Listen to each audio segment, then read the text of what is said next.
वही शख्स यहां से इजराइल गया जिसे आपने भेजा है, और गाजे बाजे के साथ गया।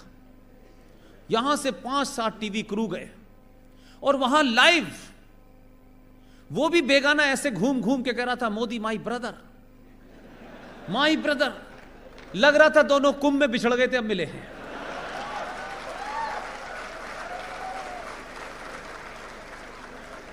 और मैसेज कैसे दिया जाता है?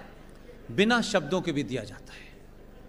पैंट घुटनों तक चढ़ा करके दोनों समुद्र में ऐसे बात कर रहे थे, जिससे पूछ रहे थे कि नानी कैसी हैं, चाची कैसी हैं। बहुत कम लोगों को पता होगा, ये बात मैं सार्वजनिक तौर पे इसलिए कह रहा हूं कि इसमें कोई ऑफिशियल सीक्रेट एक्ट नहीं लगा हुआ। हमेशा ध्यान रखिए, स्ट्रक्चर्ड बातचीत जब दो बड़े नेताओं में होती है तो वो राष्ट्रपति भवन में होती है, वो किसी प्राइम मिनिस्टर के घर पे होती है। उन बातों को आप सब रिकॉर्ड पे जाती है। जो बातें रिकॉर्ड पे नहीं लानी होती वो समुद्र में खड़े होकर करते हैं।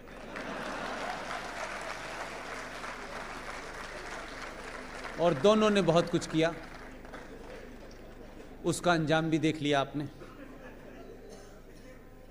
लेकिन मजे की बात यह है, जो असल मसले की चीज है, जब वो वहां से लौटा तो पूरे गल्फ के खबर अखबार पढ़िए, पूरे उस इस्लामिक वर्ल्ड के अखबार पढ़िए। उन अखबारों ने क्या बात लिखी, यह महत्वपूर्ण है।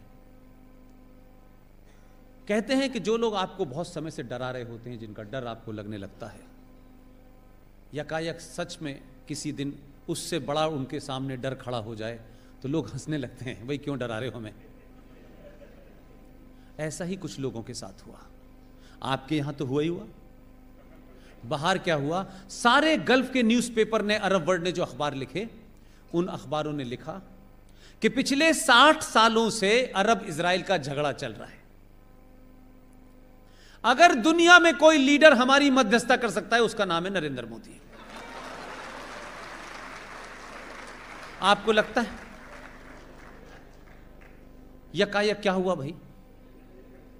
ये नरेंद्र मोदी अब इजराइल और अरब के संबंध भी ठीक कर रहा है। ये बेचारा जिसे अल्लाह ने भेजा है, ये मुसलमानों में जो गैर इस्लामिक काम कर रहे हैं वो भी ठीक कर रहा है, क्योंकि इस काम के लिए तो वोट दिया नहीं था। जिन्होंने उसको बिल्कुल वोट नहीं दिया था कि वो ये काम ना करे, आपने वोट दिया था, वो उनका काम कर रहा है और लगातार कर रहा है। और इतना काम करने लगा है कि वो अब कह रहे हैं अब हमें हमारे काम मत करो भाई, हमें बड़ी तकलीफ हो रही है। तो जब भारत आए वो, तो भारत आने के बाद आप सब लोगों को, दिल्ली में एक जगह है जिसे कहते हैं तीन मूर्ति, सुना होगा आपने। विजनरी प्रधानमंत्री वहीं रहते थे, क्योंकि वहीं से आखिरी अंग्रेज, और उस इस अंदाज में बनी हुई है तीन मूर्ति, कभी जाके देखें कि वहां से राष्ट्रपति भवन नजर आता है सीधा। उस तीन मूर्ति पे तीन मूर्तियां लगी हुई हैं, उसमें तीन अलग अलग जो कैवलरीज थी हमारी, उनकी मूर्तियां लगी हैं। जो भी जाता है, तीन मूर्ति गए थे, तीन मूर्ति देखी थी, किसी को आज तक पता नहीं है तीन मूर्ति है क्या। दुख की बात यह है,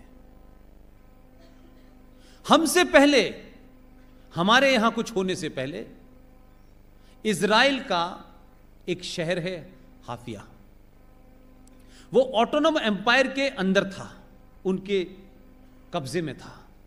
भारत की ये तीन कैवलरीज वहां गई उस दौर में, और उस शहर को आजाद कराया। और फिर इजराइल बना, आप सबको पता है। उस हाफिया शहर की म्युनिसिपैलिटी ने एक प्रस्ताव पारित किया और यह कहा कि ये तीनों सेनाओं के अंग थे जो भारत की हैं तीनों, इन तीनों के शौर्य की कहानी हमारे स्कूल की किताबों में पढ़ाई जाएगी। इजराइल ने अपना काम बहुत पहले कर दिया था, लेकिन कुछ लोग हमारे यहां ये बात अपने देश में बताने से डरते थे कि कहीं शांति प्रिय धर्म के लोग भड़क ना जाएं। लेकिन आपके आदमी ने जो काम किया वो मेरे लिए महत्वपूर्ण है। मैसेज ऐसे ही दिए जाते हैं, सत्ताएं ऐसे ही चलती हैं। जब आप राष्ट्र को ध्यान में रखते हैं तो कुछ लोगों की चिंता नहीं करनी चाहिए। 3 मूर्ति के मैं अपने भाई को वापस बुलाया, अब तुम आ जाओ, और उसे खूब घुमाया, और आखिर में उस 3 मूर्ति का नाम का दोबारा से नामकरण किया गया, और अब उसका नाम हो गया है 3 मूर्ति हाइफा चौक। जिनके पेट में दर्द था, जो उसके जाने पे सवाल उठा रहे थे कि वहां जा रहे हो तो फ़लस्तीन भी जाना, हमारा भी ख्याल कर लेना। उसने कहा फ़लस्तीन जाऊं ना जाऊं बात अलग है, पहले वहीं जाऊंगा जहां मेरा काम है। तो जब आपने हाइफा चौक रखा तो सारे बच्चे दिल्ली के 3 मूर्ति चौक में जाके पढ़ते हैं, और फिर उनको पता चलता है इजराइल क्या है और हमारे संबंध क्या हैं, और इजराइल कौन है और किन गुजरातियों ने उनको सबसे पहले अपने यहाँ शरण दी थी। वो पूरी कहानी पता चलती है, और फिर जब वो पता करते हैं तो उनको ये भी पता चलता है कि सन 71 का युद्ध, जिसमें 2 लोग थे, पूरा देश जानता है वो हीरो कौन थे। एक का नाम था जनरल जैकब और दूसरे का नाम था सैम मानेकशॉ। एक यहूदी था और एक पारसी था। इस देश ने उनका धर्म नहीं पूछा, मजहब नहीं पूछा। इस देश ने उनको सर पे बिठाया, सर्वोच्च सम्मानों से नवाजा। लेकिन इस देश में एक माइनॉरिटी है, 35 करोड़ बताते हैं, उनको डर लगता है। 2.5% सिखों को डर नहीं लगा, 50,000 पारसियों को डर नहीं लगा, यहूदियों को डर नहीं लगा, और उन्हें ने किसी काम से इस देश ने नहीं रोका। लेकिन 35 करोड़ लोगों को, एक साहब को 2015 में डर लगा था, वो बीबी के साथ जाना चाहते थे, गए नहीं।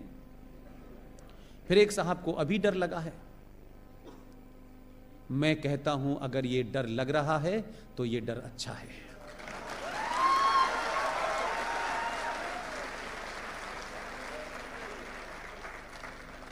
कुछ डर लोगों की हड्डियों के अंदर चले जाने चाहिए,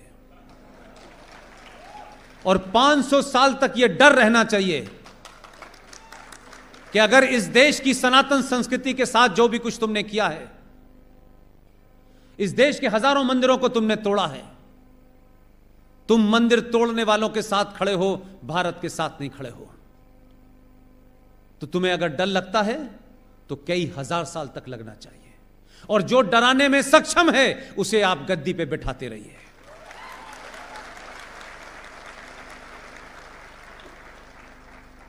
लिहाजा 5 अगस्त और 6 अगस्त को भारत के नागरिक अगर इस बात से खुश हैं कि देश में सब कुछ ठीक हो गया है, असली चुनौती आपकी 6 अगस्त के बाद शुरू हुई है। जिन्होंने 1000 साल में नहीं सोचा था कि हमारी बनी बनाई पिछले 1000 साल का डर और सत्ता चली जाएगी, वो पूरी ताकत के साथ इस देश में पलटवार करेंगे। उसकी तैयारी जारी है।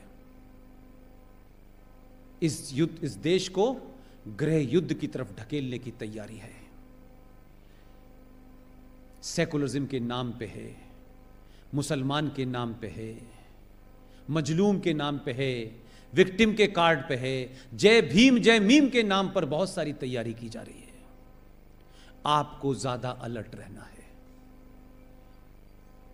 इसलिए छोटी घटना बड़ी होने वाली है, और बड़ी बड़ी घटनाओं पे चर्चा ना हो, इसके लिए भी तैयारी की गई है।